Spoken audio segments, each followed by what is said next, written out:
Bismillahirrahmanirrahim. Assalamualaikum warahmatullahi wabarakatuh. Syukur alhamdulillah kita bisa berjumpa lagi di channel ini. Sholawat dan salam selalu dan tetap tercurahkan kepada junjungan kita Nabi besar Muhammad sallallahu alaihi wasallam. Allahumma sholli ala sayyidina Muhammad wa ala ali sayyidina Muhammad. Harapan dan doa saya semoga saudaraku semuanya selalu diberikan kesehatan, dilapangkan rezekinya, diampuni dosa-dosanya, dan dipanjangkan umurnya. Amin ya rabbal alamin. Sahabat beriman yang dirahmati Allah, ibu adalah seorang wanita yang telah melahirkan, merawat, melindungi dan mendidik kita dengan sepenuh hati.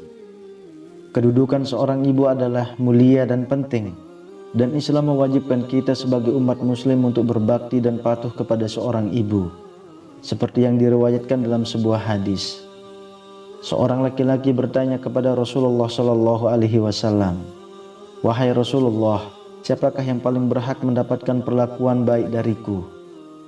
Rasulullah Shallallahu Alaihi Wasallam pun menjawab, "Ibumu." Dan laki-laki itu kembali bertanya, "Kemudian siapa?" Rasulullah kembali menjawab, "Ibumu." Lalu orang itu bertanya lagi, "Kemudian siapa?" Rasulullah pun kembali menjawab, "Ibumu." Dan orang itu kembali bertanya untuk yang keempat kalinya, "Kemudian siapa?" Lalu Rasulullah menjawab, "Ayahmu."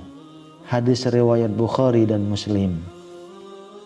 Dalam hadis di atas telah disebutkan hingga 3 kali oleh Rasulullah Shallallahu Alaihi Wasallam bahwa seorang ibu adalah orang yang wajib dan berhak mendapatkan perlakuan baik. Berbakti pada orang tua, terutama pada seorang ibu, insya Allah akan membantu kita untuk masuk ke dalam surga. Dalam sebuah hadis diriwayatkan, suatu ketika Ibnu Umar radhiyallahu anhu bertanya kepada seseorang, "Apakah engkau takut masuk ke neraka dan ingin masuk ke dalam surga?" Lalu orang itu menjawab, "Ya." Ibnu Umar pun kembali berkata, "Berbaktilah kepada ibumu. Demi Allah, jika engkau melembutkan kata-kata untuknya, memberinya makan, niscaya engkau akan masuk surga selama engkau menjauhi dosa-dosa besar." Hadis riwayat Bukhari. Lalu bagaimana jika seorang anak berperilaku buruk dan durhaka pada ibunya? Anak yang durhaka terhadap orang tua tentu akan mendapatkan murka dari Allah Subhanahu wa Ta'ala.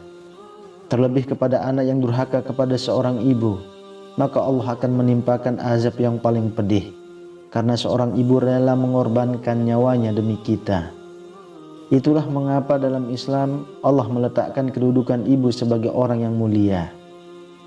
Doa seorang ibu adalah doa yang paling mustajab dan cepat diijabah oleh Allah Subhanahu wa Ta'ala, baik itu doa yang baik ataupun doa yang buruk. Dari Abu Hurairah radhiyallahu anhu, Rasulullah Shallallahu Alaihi Wasallam pernah bersabda, 3 doa yang mustajab yang tidak diragukan lagi, yaitu doa orang tua, doa orang yang berpergian atau safar, doa orang yang teraniaya atau dizolimi. Hadis riwayat Abu Daud. Dalam hadis tersebut dikatakan bahwa doa orang tua adalah doa yang mustajab yang baik maupun yang jelek.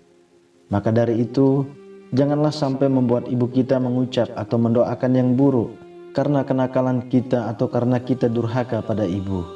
Na'udzubillah.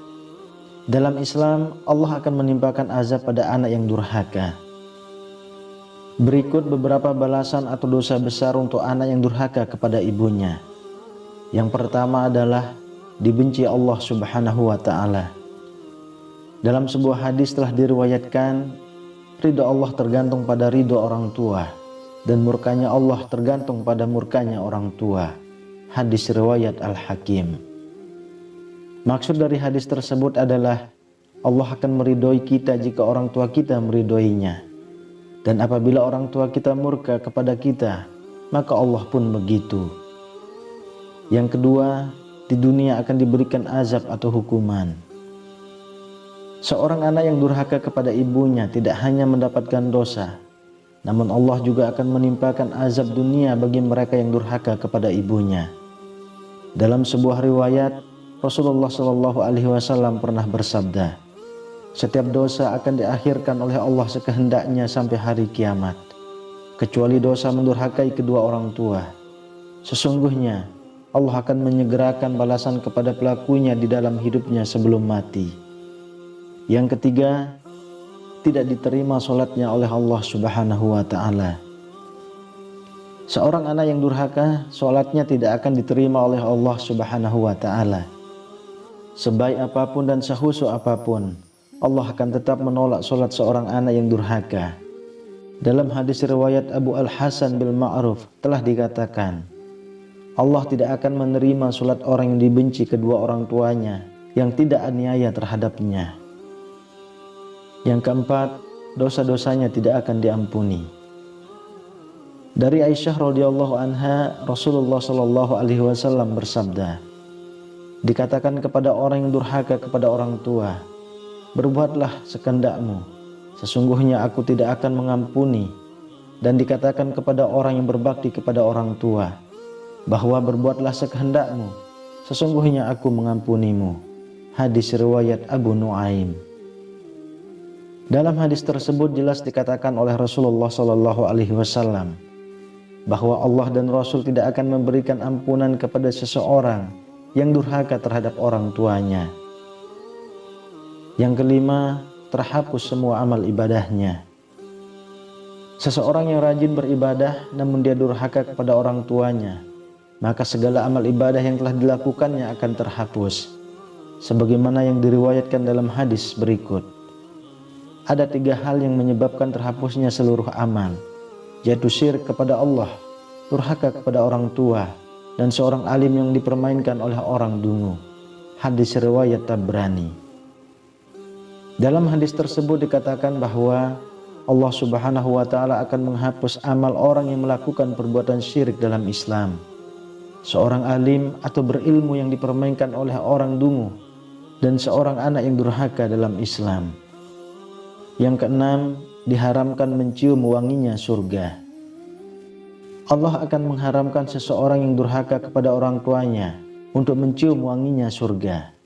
Seperti yang dikatakan dalam hadis, sesungguhnya aroma surga itu tercium dari jarak perjalanan 1000 tahun. Dan demi Allah, tidak akan mendapatinya barang siapa yang durhaka kepada orang tuanya. Hadis riwayat Tabrani. Yang ketujuh, tidak akan masuk surga. Dalam sebuah hadis diriwayatkan, ada 3 jenis orang yang diharamkan Allah masuk surga, yaitu pemabuk berat, pendurhaka terhadap kedua orang tua, dan juga seorang dayut, atau orang yang merelakan kejahatan berlaku di dalam keluarganya, merelakan istri dan anak perempuannya serong. Hadis riwayat Nasa'i dan Ahmad. Yang kedelapan, dapat disebut orang kafir. Dalam hadis dikatakan, jangan membenci kedua orang tuamu. Barang siapa orang yang mengabaikan kedua orang tuanya, maka dia kafir. Hadis riwayat Muslim. Yang kesembilan, termasuk ke dalam orang-orang yang merugi besar. Rasulullah SAW bersabda, sungguh kecewa dan hina, sungguh kecewa dan hina, sungguh kecewa dan hina orang yang mendapati orang tuanya atau salah satunya sampai tua, lantas ia tidak dapat masuk surga. Hadis riwayat Muslim. Maksud dari hadis tersebut adalah seorang anak yang mendapati orang tuanya atau salah satunya sampai tua, namun dia durhaka dan tidak berbakti pada orang tuanya, maka sesungguhnya dia adalah orang yang merugi dan hina. Kemudian yang ke-10, tidak termasuk ke dalam umat Rasulullah SAW. Seorang anak yang durhaka kepada ibunya, maka dia bukanlah termasuk ke dalam golongan umat Rasulullah SAW. Karena Rasulullah telah memerintahkan kita untuk taat dan tidak durhaka kepada orang tua. Sahabat beriman yang dirahmati Allah, salah satu kunci sukses dunia akhirat menurut Islam bagi orang muslim adalah doa dan restu orang tua. Islam menyuruh kita untuk berbakti kepada orang tua agar kita mendapatkan ridha Allah dan keutamaan-keutamaan berbakti kepada orang tua menurut Islam. Wallahu a'lam bishawab. Demikian yang bisa saya bagikan, semoga bermanfaat untuk kita semua. Amin ya rabbal alamin. Assalamualaikum warahmatullahi wabarakatuh.